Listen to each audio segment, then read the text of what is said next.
Welcome to the full 30K a month high ticket closer tier list. If you're new here, my name's Nick. Collected probably close to 4 million in cash collected at this point in high ticket sales. One of the biggest things that I learned from one of my mentors early on is you never want to major in the minors, right? I got that from Peyton Welch, shout out to Peyton. And what he was getting across there is that you don't want to waste time focusing on shit that's not that important. And it's something I see a lot of closers do. A lot of you are so focused on a lot of like fancy shit, a lot of shit that really does not matter, especially if you're making less than 20 to 30 grand a month, right? Or even 15 grand a month. Like once you start to get better, you start to make more money, then things become relevant as you go. But a lot of you are focusing and putting your energy towards the wrong shit. So today I'm gonna get you right. We're gonna go through the entire tier list from S tier all the way down to the shit that you should stay away from that is wasting your time so that you are not majoring in the minors. So without further ado, let's dive straight in. Okay, so the first one is gonna be, we're gonna start with problem finding. And this is instantly gonna be S tier. Like nothing else matters if you don't know how to find a fucking problem. And not only find one problem or two problems, but finding the list of problems and the things that are affecting the prospect and then getting layers beneath it. How it's affecting them, how it's affecting the people around them or their teams or whatever is important to them. This is this is the most important thing. And with a lot of the closers that I work with, we don't move on for the first few weeks until this is done right. And they instantly start seeing good results before we even get into the objection handling and the identity framing and like all the cool fancy shit that everyone wants to get to. This is really, really key. The way I like to think of problem finding is we have the problem, logical and emotional, and then we have the impacts, and then we have the duration. If you can find all those elements of a problem, you really don't have to be all that good at sales to start making good money. So we're gonna put that S tier. The next one we're gonna do is, we'll go with rapport building, and I'm gonna put that all the way down here, right? This is, if you've been on my page long enough, you know that I hate this type of shit. This is the cringiest thing you can do on a sales call. And it's so crazy how common it is. You hop on the call, you're asking the prospect shit that you don't care about. Oh, have you seen the game last night? How's the weather? And you're instantly getting put into a bucket, and not a good bucket, right? You're getting put into the sales guy bucket. And we all know what society thinks of salespeople. Everyone thinks that we're sleazy, slimy motherfuckers. And the thing is, even if you do actually give a fuck, right? Even if you do actually care how their day is going or if they saw the game or whatever bullshit report question you're asking, they will not think that you do. And again, they're gonna put you in a bucket. The real way you build rapport is by asking the right question, probing in the right places, showing them that you are an expert and that you actually give a fuck. That is where you're gonna build rapport, not through asking them how the fucking mother's going. Like, I could rant about this shit all day long. Now, before we keep going, if you want to learn how to find problems, logical, emotional, duration, impact, and you want to stop relying on fake rapport building to be able to move prospects to a decision that's obviously in their best interest, I still have a few slots left open for one-on-one coaching. So you don't have to put these pieces together and you could get results like Chris here, who went from 3K a month to 30K a month in the matter of a couple months, or Alex, who is hitting 10K a month consistently as a setter. So if you want that to be you, hit the link below, see if you qualify. Let's keep going. Okay, the next one we're gonna do is NLP. I'll put NLP at A. And the reason I'm putting it at A and not necessarily at S tier is because you can get by without it, right? It's not 100% necessary in the beginning to be able to make decent money, but having an understanding of overall communication outside of just words that are used, tonality, being able to elicit certain emotions, using your body language, using your face, using sleight of mouth, pattern interrupts, all types of like cool fancy shit will help you be able to speed calls up, will help you be able to move more efficiently and be able to be more subtle to where the person doesn't fully know what you're doing when you're doing it. But I wouldn't say it's like the most necessary thing, right? And so we're gonna put that at A. I would say learn the basics before moving on to the fancy shit, right? Now we're gonna move on to, we'll do eliminating sales resistance. Like this is obvious, right? That's gonna be S tier for sure. And that goes all the way, that goes hand in hand with what we said here about building rapport, right? This type of shit raises sales resistance, right? Being assumptive on calls raises sales resistance. Like you need to know how to disarm someone and how to have them come in because they're already coming in with their guard up. Being able to put someone in a place, in a state where they can trust you, right? Something I always say is when you enter a sales conversation or really any conversation, people are putting you through a list of filters in their mind. Can I trust this person? Do I like this person? Are they on the same level as me? Are they above me or are they below me? And so everything that you're doing is being read. Every move you're making, every question you're asking, it's all being read and they're putting you through those filters. So being able to eliminate sales resistance is gonna be huge if you want to fucking have a career in sales, right? The next one we're gonna do is objection handling. And I'm gonna put objection handling down at C. And the reason it's down here is because it is important to know how to handle objections, yes. But what is even more important, you still need to be armed, right, with the ability to do it if it were to come up. What's even more important than that is being able to make sure that the shit doesn't come up in the first place. There's two kinds of objections. There's, I want to do this, but I have a genuine concern that's holding me back. And then there's, I don't want to do this, and I'm just giving you this reason to get off the phone. And no matter how fucking good you get, you're not turning a no into a yes, right? We're not here to turn no's into yeses. We're here to turn maybes into yeses. And so focusing heavily on objection handling before getting to the root of what's actually causing the fucking objection in the first place is shooting yourself in the foot. And the crazy part is there's so much emphasis on this in this space, right? You go watching all this content about objection handling, and again, don't get me wrong, there is still a level of importance to it, so it's not at the bottom. But you go watching all this content and then you would try to apply it when you get the objection. Whole time, the objection came 3 fucking minutes in, right? And you never handled it. So objection handling is less important than, we're gonna take this one, objection prevention. That is S tier for sure. Being able to know what kind of language you're listening for that leads to objections. Being able to reframe the language that leads to objections. Objection prevention is playing the game on offense, and objection handling is playing the game on defense. Both are necessary, but you definitely want to be able to have a good jumper, right? You want to be able to put the ball in the motherfucking net. Let's keep going. Okay, the next one we're gonna do is summarizing what the prospect said. I'm gonna put that as B tier. This is key. Something I teach a lot of my students, or all my students, is you need to give the prospect the solution that they want and the problem that they have in the exact words that they said it, if you don't want to fight a huge uphill battle. And so being able to take the right notes is so important so that you can give it back to them exactly as they said it. I have multiple trainings on how to write notes in the program while also being present, right? You don't want to just be like a fucking note dummy and like you're typing hard as shit and they can like see your screen shaking and then it just like looks kind of weird. You want to be able to subtly type notes while still being present with them, while still knowing what question to ask next. But this is pretty fucking important, in being able to summarize what they said and also knowing how to do it and when to do it, because you don't want to summarize what they said after every fucking sentence, right? Like being able to read the room is really important there.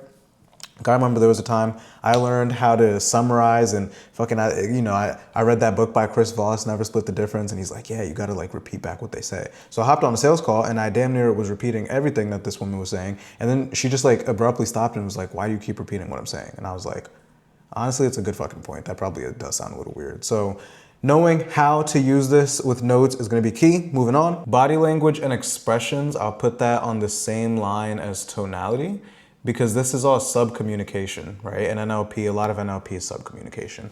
Now, this is key because you need to know how to communicate without just using your words. And like I'm sure you've heard a million times, it's not what you say, it's how you say it. So if you're asking a question and you're not using the right tonality and the right facial expressions and body language, you're gonna give off the wrong thing, right? Like once you can really master your tone, a lot of this shit becomes a lot easier. And again, this type of stuff helps speed the call up too. You don't wanna be on the call for a fucking hour. So just a small example of what mastering tonality sounds like and how to use it in your call to be able to get different things out of your prospects is like, let's take the sentence, how does that make you feel? The way I just said it that first time, what are you gonna focus on? That, because that's what I emphasize. How does that make you feel? Or how does that make you feel? How does that make you feel? Focusing, putting your tonality on different parts of the sentence, you're gonna get a different answer and you're gonna get a different emotion out of the prospect. And same with body language and facial expressions. Like when I am dropping the price, I physically will lean back into my chair, right? The shit's on purpose, it's not by mistake. I know that their guard is probably about to go up. I know they're probably having some cortisol going up because, we just put the fucking bag on the table. So I just lean back. And this is communicating to them that they're safe, right? That they're safe. Or if they're telling me something that's really important or that sounds key, then I'll lean in a little bit. And what is that telling them? I'm listening, right? Okay, I'm intrigued. Or if they say some stupid shit, then I'll look at them like this. So body language, facial expressions, tonality, important stuff. It's not the end of the world, which is why it's not up here. Like, this stuff is the foundation. It may be a little harder and it may take a little longer, but you could still do decent. Still do decent with this shit here, okay? Okay, the next one we're gonna do is reframing, and I'm gonna put that up there with identity framing. These are really fucking important, and without the ability to be able to reframe and identity frame, your sales calls are gonna be really fucking hard. If someone is saying something that is not conducive to the sale and you don't know how to take that and be able to change the way that they see it so that they can think in alignment with the way that is leading to the sale, you're gonna be beating your head against the wall with all these objections. And the thing about these objections is they told you they're gonna have them very early on. They're telling you their relationship with money. They're telling you their relationship with time. If someone can say that they've had this problem for the last 5 years, 10 years, and the reason that they haven't done anything to change and they haven't taken action is because they didn't have the time or because they didn't have the money, you need to be able to take that way of thinking in the discovery and flip it to a way of them seeing that they haven't been resourceful with the time, they haven't been resourceful with the money. Because guess what? If they still have those beliefs, if they're still holding on to that way of thinking, and then you try to put a price tag on them at the end, and you haven't changed the way that they think or helped them change the way that they think, fucking good luck. And the thing is, earlier on into my sales career, I learned a lot of this. I learned a lot of objection handling before learning this stuff, and it made my life really fucking hard. I had a lot of boxing matches. I had to change my shirt many times after calls because I would just be in there arguing with these people. So make your life easier, learn how to identity frame, learn how to reframe. And let's talk about identity framing a little bit too, right? They need to, something that I always say is the person who joined the call is not going to be the person who buys, right? This shit's important here because and it goes back to what I said about reframing, right? And the way that they make decisions, the way that they see themselves is important too. If someone comes on and they think that it is a sound way of making decisions to think about it or to do a bunch of research before doing anything, well, they're not gonna make the fucking decision until they've thought about it or that they've done research. But if I can build them up to being the kind of person who doesn't need 100% certainty, the type of person who doesn't put time in between making their decisions, they are going to be in alignment with that at the end of the call, and they're gonna fucking move forward, or at least it's gonna be easier for them to move forward and get the help that they need. Okay, the next one is consequence questions. We'll put that here. I think consequence questions are important. The thing about them is, a lot of times people don't know what you're getting out of the consequence question. And so you ask it and then you don't get the right answer, and it does more harm than good. Like, yes, the person needs to look at what happens if they don't change, what happens if their situation stays the same. But if you haven't done a good enough job at finding the problem, you're asking them what happens if a surface level thing doesn't change, and then it doesn't really hit as hard, it doesn't land as hard. So focus on the shit here and then move on to this, right? Be able to find a good problem and get urgency there, be able to eliminate resistance, prevent objections, etc. And then work on getting a consequence question, because now you have a real problem that you're consequencing them on, right? If someone tells me that they just want to lose 10 pounds and that's the only problem that I ride the entire call off of, and then I ask them at the end of the whole time they really need to lose 40 or 50 pounds, and then at the end of the call I ask them, well, what happens if you don't lose the 10 pounds? I am going to get a bullshit ass answer, because 10 pounds isn't the real fucking thing, right? Let's keep going. Okay, the next one we're gonna do is congruency. Congruency is really important, because here's the thing, and obviously I'm sure most of you know what congruency means, but it's being in alignment with the words that you yourself are saying. So basically not being a hypocrite. And what I've learned about the worst sales reps is a lot of them are hypocrites. Almost all of them are hypocrites. The objections that you give are the objections you are getting. And so right now, if you're sitting here trying to compile a bunch of YouTube videos from this person and trying to like Frankenstein a process together, and then someone tells you that they're not going to move forward because they'd rather go try and figure it out on their own, you're not going to have a leg to stand on to be able to handle that objection, because it's the same one you're giving yourself. Or if they say that they need to think about it and you know that there are things right now that you need to be doing. There are tough decisions that you need to be making, but you're thinking about it. Again, good luck helping that person get out of their own way and handle the objection. I have had reps that I've worked with, and this also happened for me too when I first got training, right? Who will hop on and within the first 1 to 2 weeks will start having record-breaking results. And it's not because we've done a bunch of groundbreaking shit. Like, yes, they're getting better and they're learning, but it's because they are finally congruent. They're finally not telling themselves the same stories that the prospects say. So they could be able to hear it a little earlier on in the discovery because they're only hearing the things they've been saying to themselves that now they've overcome. Right? Sales is a mirror. Everything that is happening on your calls is a direct reflection of you. You're constantly projecting onto your prospects, whether you want to or not, and whether you know it or not. So I want you right now, whatever objection you're finding yourself getting often, go look at your life and see where am I giving myself the same exact objection. Let's keep going. The next one's closing lines. This is obviously D tier, right? Like, this is old school shit. Like, people aren't buying because you said some fancy closing line at the end of the call. They're buying because they have urgency to buy. They have urgency to buy because you found a problem, you found the effects of it, you found the duration, and you've challenged them on not solving that problem enough. Like, that's why people are gonna buy. Not because you asked them, oh, you want the blue one or the red one? People know what you're doing. And this is also just a very lazy way of going about your career, looking for closing lines or even like the rapport building and shit like that. See, here's the thing. A lot of mediocre sales reps are looking for silver bullets. Maybe you're not looking for closing lines per se. Maybe it's like a magical reframe or identity frame or pattern interrupt that you saw on the internet and you think that's going to be the thing that actually gets you the results, that gets you the 15, 20, 30 grand a month. You think that your success is on the other side of one thing or two things or three things, of these little shortcuts. And again, your prospects are probably the exact same way, and you cannot pick up on that because you do it yourself. You do the exact same thing. So again, before anything, congruency, the most important part. And this type of shit shouldn't even be in your vocabulary, okay? The next one is, we'll go with verbal cueing. And if you don't know what that means, it's when someone's talking, going, oh, okay. Got you. I'd put that down here because it's important to be able to do. So that way they're used to you hearing your voice and you can jump in and you can interrupt them and you can have more control over the conversation. It's a very subtle way of maintaining that control. But I wouldn't say it's like one of the end all be alls, right? Like, if you're asking the right question, if you're reframing ways of thinking that isn't solving them, if you're congruent with your words and you have a yapper and they won't shut the fuck up and you go in and you interrupt them, you've already built a good amount of moral authority to where you could do something like that. But this is gonna make your life easier. Again, it's gonna help the call go by quicker and it's gonna just make it way fucking easier to interrupt them when they're yapping. The next one we're gonna do is state management. State management is huge. This is managing your emotions, right? It's one of the most important things. The people say I'm the internet's chillest closer. They're not wrong. And the biggest thing that has been able to, that's led me to be able to outperform a lot of the people that I've worked with in this space is my ability to maintain my emotions.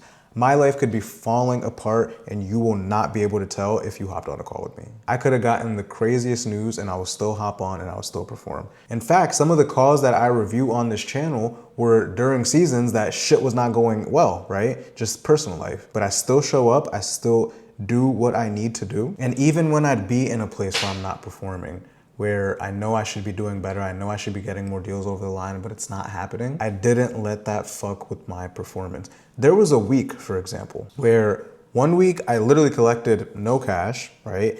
Maybe 4 or 5 grand, and I had like a 15% close rate, to then the following week, had like a 70% close rate. I collected $80,000. And the difference between those two, as far as how I showed up, was nothing. There was no difference. I showed up the exact same way when I was closing at 15%, collecting $4,000, than I was when I was collecting $80,000, closing at 70%. Your ability to get out of your own head will serve you very well because this is a fucking emotional ass game that we're in. Next one is surrounding yourself with top performers.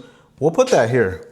Right? It's definitely important. Thing is, you have to be a fucking top performer yourself, right? A lot of these SEALs Team 6, fucking 98 Bulls sales teams, don't allow mediocrity. And in order for you to be able to go on a team like that and last on a team with high performers, you yourself have to be a top performer. You yourself have to be a high performer, or you won't fucking last. So a lot of you think, oh, I just need to be on a better offer. I just need to be on an offer with more dogs, more top dogs. But like, you're not a fucking top dog. So I would say it's important, but putting this as the top tier right here, that would ultimately be externalizing and saying that your success is being held back because you're not around the right people, as opposed to you haven't become the right person, or you haven't been the type of person to be allowed in the rooms with the right people. It starts with you, and it starts with something that you can control and that you can change. But being in a team of dogs is definitely gonna help you get good and get good fast, because you can see, or get better, I should say, and get better fast, because you can see what it's like to be on a team with wolves who are hungry for fucking blood. But it'll only last, or you'll only last if you are also one of them. Okay, the next one we're gonna do is time management. This one we're gonna put all the way up here, because if you have, let's say, 8 hours in a workday, those 8 hours, you're not doing anything but actively selling or trying to get yourself in position to actively sell. And so one thing that was needle moving for me when I was selling full time is not using my phone during the day. And so I'll put it in a different room, or I'll put it in the closet. I'll put it away somewhere that I can't see it, and not using it during the day, especially during selling hours, unless I'm like eating or some shit. Now, I'm not gonna lie, this one is pretty hard to stick to, but being able to create a habit out of it to where it's not as hard to stick to, this could be one of the most game-changing things for you, because it forces you to work. Like, okay, you had a no-show, that doesn't mean to start scrolling through TikTok. Go look at the people who have ghosted you. Look at the people who they wanted to move forward, but it was logistics. Maybe you could figure something out with them. Collect past payment plans, so fucking easy, right? Who owes money on a payment plan and hasn't paid yet? Go collect their cash. Deposits, right? Maybe some of them are ready to move forward. Previous no-shows, get their asses back on the calendar. People who are in the future, get their asses on sooner. There's a million things that you could do if you commit to this time, I'm doing nothing but working. This is also how you don't have to work fucking 12 to 15 hour days all the time, is learning how to be efficient with the time that you do have. When I was making 20 to 30 grand a month, I was taking like maybe 4 to 6 live calls. 6 live calls would be a lot in a day, right? I would take anywhere from probably like 3 to 5, and like some days it'd be north of 6, because I was able to be efficient with that time. So when I wasn't on a call, I was trying to get on a call, or I was trying to find out who has my fucking money. But a lot of you like to fucking dick around during the day because of the expectation that high ticket sales has been sold. If you just take a call and then you go by the beach, and then once you're done, you fucking come back. Like, that's not how it works, guys. It's a real sales job that needs real time management and real commitment. So time management is gonna be S tier. And then the last one is future pacing. I'll put future pacing right here. Oh shit. I'll put future pacing right there, because it's important. Again, the same as consequence, but it doesn't matter if you don't have a problem, right? Because if you think about it this way, you got the problem, right? And then you got the solution here. The solution is ultimately going to be a flip of the problem. So if you have a shitty problem, or if you have a surface level problem, you're only going to go so far with the solution. It all starts with the problem and the depth of the problem. See, a lot of y'all be doing this nigga math, and you want to work backwards, and you get really good at future pacing, or you try to do consequence, or really good at objection handling. It's some nigga math I did.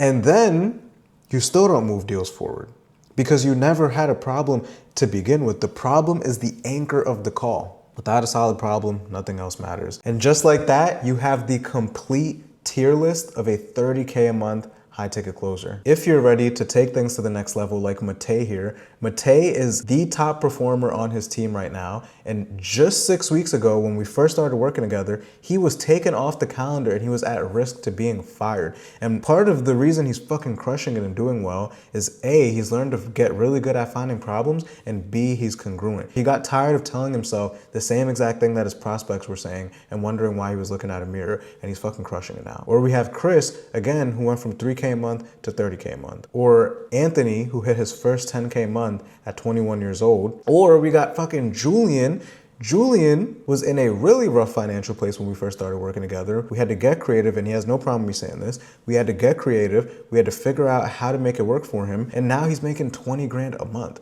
making the most amount of money he's ever made. So if you want to get results similar to these gentlemen that I just said, I still have a few slots open. Hit the link in the description. See if you qualify. Book a call directly with me. We're gonna see if this shit makes sense. If not, make sure you like, comment, and subscribe as always, and I'll see you in the next one. Peace.